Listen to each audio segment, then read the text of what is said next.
नमस्कार शेतकरी मित्रांनो, स्वागत आहे पुन्हा एकदा शिवार MS29 या यूट्यूब चॅनलवर।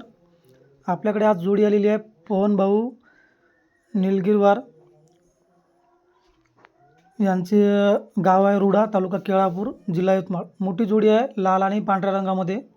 किंमत ठेवली आहे 90,000 रुपये। कामाची आणि न मारण्याची पूर्ण खात्री दिली जाईल। गावरान बैल आहे आणि मोबाईल नंबर दिला आहे 9370214882। त्यानंतर दुसरी जोडी रुड्यावरूनच आहे, दिनेश भाऊची। दादाचा मोबाईल नंबर आहे 9373456898। जोडीची किंमत 75,000 रुपये। कॉल करून आपण या जोडीचा व्यवहार करू शकता।